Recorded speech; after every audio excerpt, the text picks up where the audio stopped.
Welcome to How to Be a Dungeon Master. I have a special guest who is back by popular demand. The people wanted more Connie Chang, and Connie has graciously agreed to be back with us for another segment. For those of you who may not be familiar with Connie, I don't know how that's possible now. Connie is the Dungeon Master for the wonderful, incredible, all-transgender D&D stream Transplanar RPG. And as I have recently discovered, just an absolute wealth of information on many topics related to dungeon mastering. So we had to have you back. I'm sorry. It's kind of on you. It's all good. This is what I signed up for. I knew it coming in. Let's go. All right. So today we are going to talk about incorporating player backstories into your campaigns. It is a conversation we've had before on this segment. And it's an important one. And there's lots to dissect here, and a lot of dungeon masters do it differently. So I think there's always it's always a good conversation to have. I know I've talked about this before. My first experience with D&D, there was no incorporation of backstories. Even though I kept trying to I didn't even know it was a thing, but I just kept trying to throw my characters' stuff into the story, and it would just get pushed aside. Our group didn't really have any formal relationships that the dungeon master established. We kind of came up with a few on our own just because it felt natural to do that. And then the second time I played D&D, it was a completely, or with a different D&D group, it was a completely different experience where I was asked to create a backstory. And as was everyone else, we were asked to come up with one way that we knew at least one person in the group. And that all of this came up into the story, and it was a completely different experience for me. I, as a player, became way more invested in the campaign, in the group. I loved having these personal relationships with NPCs or with towns or with the other players in my group. So I love player backstories. I love when dungeon masters do creative things with them. I think maybe a new dungeon master might be hearing this and think, that sounds like a lot of work. And I already am doing a lot of work as a dungeon master, and now you want me to sift through pages and pages and pages of backstories and figure out ways to drop these nuggets into my campaigns. And to that, I have a feeling you would say, yes. Yes, I do. You're absolutely right, Shelly. You're a psychic, because that is my response. Yes. But I do think there is a way to prep your session and session notes, as well as to prep your campaign that doesn't make you burn out as a GM trying to juggle all these balls in the air, right? And I think a lot of it comes during session 0 and during consistent check-ins with your players to make sure you're all on the same page. I just sort of go off, but if you had a specific question, I would also answer it. Okay. No, let's do it. Let's just have you go off. Great. Awesome. What you said earlier about the one of the first D&D campaigns you were part of, your backstory just wasn't a part of the equation at all. I really feel for you, because I see myself as a newbie DM when I first started DMing, being that DM who didn't really care about my players' backstories, right? I was I've got this story, y'all are going to sign on to it. There's going to be a plot hook, and whether or not your backstory comes up is going to depend on the trajectory of the campaign. And I think that was a mistake. Especially considering the players that I had at that table, who were all very role play focused, and very acting focused as well.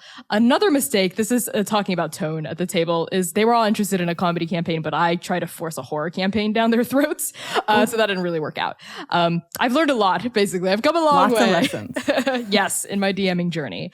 And I would say during session 0, before you even start really seriously planning for your campaign, I like to do something. I like to ask a unique question to each of my different tables, depending on the pitch of the campaign, right? That relates to their backstory. So to bring up an example from Transplanar RPG, which is the all-trans D&D actual play stream that I'm a part of, that Shelly you mentioned earlier, the question that I asked all 4 of my PCs during session 0 is, tell me about something earth-shattering that happened to your character 7 years ago. And each of them had like a specific but different event that like shaped their character's life 7 years ago.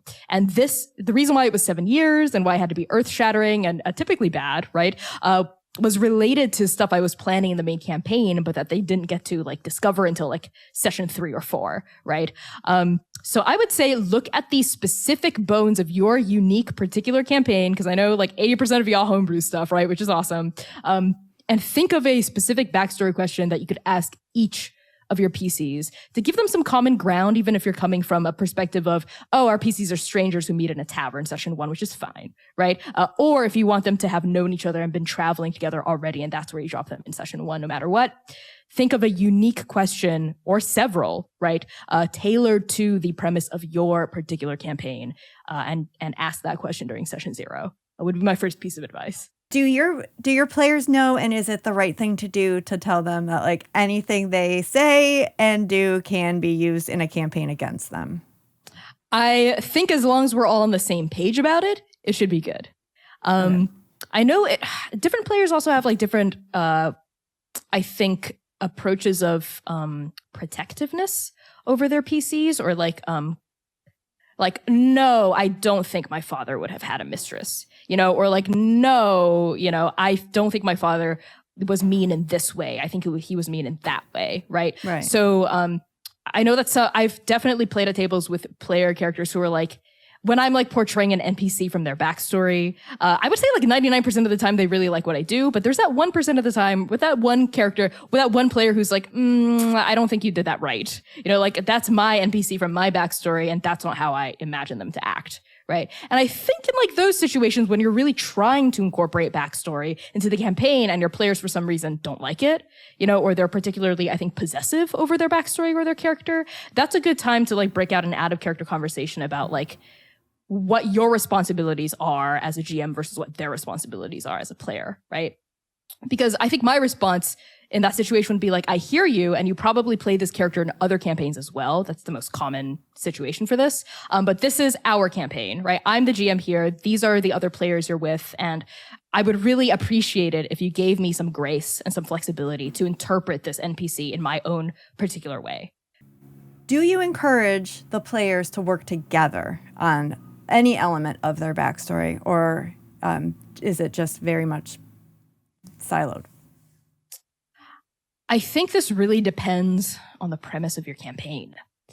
My experience with Transplanar, they pretty much came up with 1 to 3 at session 0. My players came up with 1 to 3 character concepts, and they pitched it to the table at large.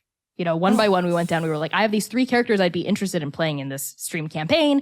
Here they are. Here's a little pitch. Here's a little spiel about their backstory, a little bit like 2 to 3 sentence like idea. And we as a group like basically voted on like the pitches that we were most interested in from each player, right? Oh. Yeah, we had like a kind of like open freeform discussion. And then after our like actual final character concepts were solidified, they went off in their own separate corners and came up with more fleshed out backstories, right? And then they answered that session 0 question I had, which is what happened 7 years ago, right? That was like earth shattering.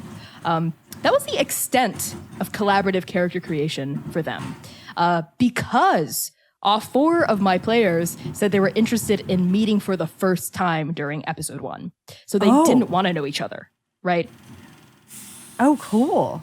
Yeah, so that's why they went off into their own corners and like worked on it alone. If my players had expressed a desire for them to all be part of the same mercenary group, or like all part of the same like civilian militia, or had like the same connecting thread in their backstory, then that would be an absolutely different scenario. Like then I would make character creation a lot more out in the open and a lot more collaborative. So I think it depends on the premise. And one of the first questions I do think you should answer as a group, especially if you're playing D&D during session 0, is do you want to have known each other before session 1? Because that will really shape how you do character creation. But do you use any elements of the character sheet to inform some other elements of backstory? That's really interesting question, Shelley, because I find that those character quirks tend to be discovered during play. sometimes I'll run into GMing a player character who's like, I've optimized my character sheet and I feel like my character really has like a plus 12 to deception because maybe they worked at a thieves guild, right? And they like hand me that or something. And I'm like, great, I can run with it. But a lot of times people discover this sort of thing through play. You know, they're looking at their sheet, they're looking at their barbarian who has like a proficiency in survival. They're like, maybe my barbarian lived in the wilderness, right? For like 5 years before the start of this campaign. And like, I'm informed, my role play is informed by that. They're really gruff and rough around the edges, you know, they're illiterate or whatever. So I tend to maybe play for a couple of sessions before picking up on what my players are putting down and then putting that into the campaign. Because a lot of times I've played with, you know, players who don't write anything for their backstory, right? And they just sort of discover where their character is from by playing. And I don't think there is a right or wrong way to go about that. As long as like all of you are on the same page about like the extent of backstory you're creating for each character. Yeah, I've definitely discovered things about characters through play that I wouldn't have thought about while just crafting the actual backstory. So 100%. I like being open to that as well. Definitely. And honestly, a piece of advice I would have is embrace that. I would say don't plan your backstory too much. Write just enough so you know where you're going for the next session or two, but not after that, right? Just like so much of the fun of D&D while you're playing this instead of writing a novel, right? Or like playing a video game with like predetermined story paths is because there's other players at the table and there's a GM who's guiding the story together. You're collaboratively building the world and the campaign. Be open, right? To like possibilities you could have never considered just sitting by yourself in your room writing your backstory. And I really do want to put that forward, like as like one of like my main pieces of advice here. Don't over prep for the GM, and also for players, don't over prep for your characters as well, because then you sort of close yourself off to possibilities, right? If you have a very strong, specific vision for what you want your character to be and where you want them to have come from. You make it sound easy, but it also sounds really fun and inspiring. And I kind of want to create backstories, but I also want to like create a world based on backstories. This just sounds fun. And I'm, kind of into the why your character has never been to the ocean as the jumping off point. Someone do like an ocean terror campaign. Find out. Love that. Yes. As usual, you're amazing. And I so appreciate you taking the time to talk about dungeon mastering again. I have a feeling it's not going to be the last time we chat, maybe.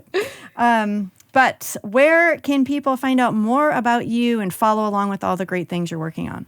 Absolutely. So thank you so much for having me here, Shelley. I've been Connie, pronounced the he, she. You can find me on Twitter and Patreon and itch at by Connie Chang, ByConniechang.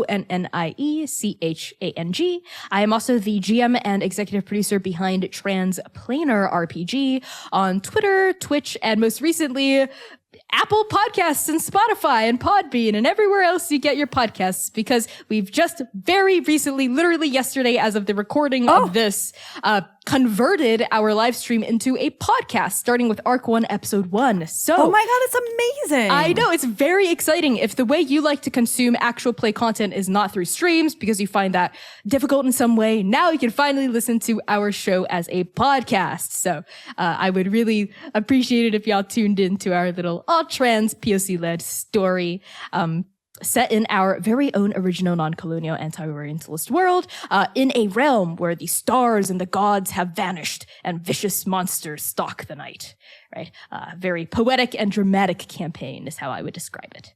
I love it. Oh, that's so awesome at the podcast. I was telling you about how I spent some hours at the dentist this morning, and I would just listen to podcasts the whole time. Heck yeah. I love a good podcast. So I may have to, even though I've watched much of the stream, I may have to just start over in podcast form. Oh, Shelley. Oh, I'd be so grateful and so honored.